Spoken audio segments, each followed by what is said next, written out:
Hello বন্ধুরা, সকলে কেমন আছো? আমি তো বেশ ভালোই আছি। সকাল 6:30টার সময় স্নান টান করে পুজো করে নিয়ে তারপর রেডি হয়ে গেছি।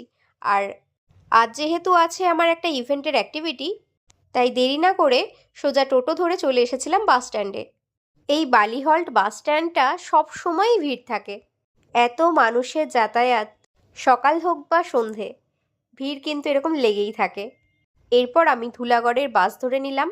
আর যেই না বাসে উঠেছি, এত হাওয়া দিচ্ছে চুলগুলো পুরো এলোমেলো হয়ে গেছে। আর দেখো, বলতে বলতে আমি পৌঁছে গেলাম জালান কমপ্লেক্স 3 বাস স্ট্যান্ডে। আমার সব কিছু ভালো লাগে, কিন্তু এই ধুলোটা আমি একদম নিতে পারি না।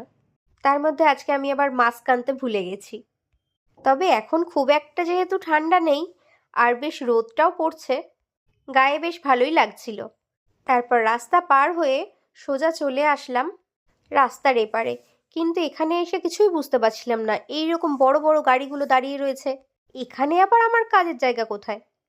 তারপর এই ছেলেগুলোকে দেখে বুঝতে পারলাম এইখানেই তার মানে সার্ভিস সেন্টার। এই যে দেখো, অঞ্জলি সুজুকি।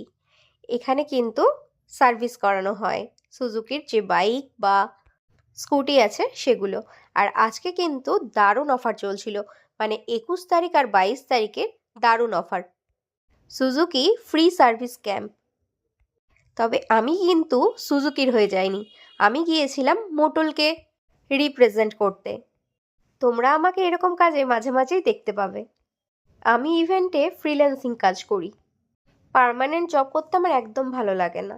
যাই হোক, যখন আমি পৌঁছেছিলাম তখন আমি পরে গিয়েছিলাম একটা হোয়াইট টি শার্ট আর ব্লেজার। আর এই যে আমার মোটলের টি শার্ট চলে এসেছে। তো আমি এদিকে রেডি হচ্ছি, আর এদিকে দেবজিৎদা, মানে মোটলের ইভেন্টগুলো যে দেখাশুনো করে, দাদা তখন সেট আপটা রেডি করছিল। আর আমাকে বলছিল, শতরূপা আপনিও এটা ভালো করে শিখে রাখুন, মাঝে মাঝে আমি যখন আসবো না বা আমার যদি দেরি হয়, তাহলে আপনি যেন একা সেট আপ করে নিতে পারেন। আর আমি তো এইসব করতে একদম এক্সপার্ট।